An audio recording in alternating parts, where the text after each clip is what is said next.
کچھ لوگ گل پلازا آتش زدگی پر سیاست کر رہے ہیں۔ ہماری کوشش ہے کہ جو نقصان اٹھا رہے ہیں، جن کا نقصان ہوا ہے، ان کو شفاف انداز میں اس کا ازالہ کیا جائے۔ تاجروں کے نقصان کا شفاف طریقے سے مداوع کریں گے۔ وزیر اعلیٰ سندھ مراد علی شاہ کا تباہ شدہ گل پلازا کا دورہ۔ آگ کیسے لگی، کیسے پھیلی، ریسکیو حکام کب پہنچے، تمام سوالات کی انکوائری کا حکم۔ بولے غیر قانونی تعمیرات روکنے پر تماشا کھڑا کر دیا جاتا ہے۔ واقعے سے متعلق جامع انکوائری ہوگی۔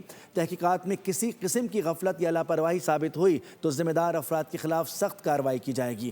وزیر اعظم کو صورتحال کا علم ہے، لیکن مجھ سے رابطہ نہیں کیا گیا۔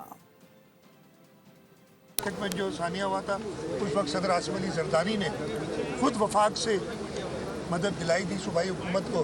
وہ ہم ایک ٹرانسپیرنٹ طریقے سے، جیسے ہم نے پہلے کوشش یہی ہوگی کہ ٹرانسپیرنٹ طریقے سے ان کے نقصان کا ازالہ کیا جائے۔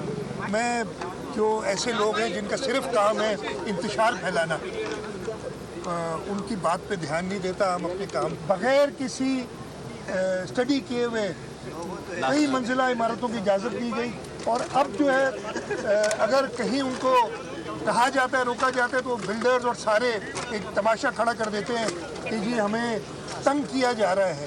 10-16 پہ ادھر سے اطلاع گئی ہے، 10-27 پہ 11 میں بات کرا، لیکن لوگ کہہ رہے ہیں تو ہم ان کی بالکل تحقیق ہوگی کہ کس نے کسی کی کوتاہی ہوئی، اس کو بہت پیچیدہ حالات ہیں، اور انشاءاللہ جو بھی حد الامکان انسانی کوشش ہوگی وہ کی جائے گی۔ مجھے وزیر اعظم صاحب نے ابھی تک مجھ سے رابطہ نہیں کیا، لیکن میں نے میڈیا میں دیکھا ہے کہ انہوں نے ضرور مجھ سے پرسنلی رابطہ نہیں کیا حکومت سے۔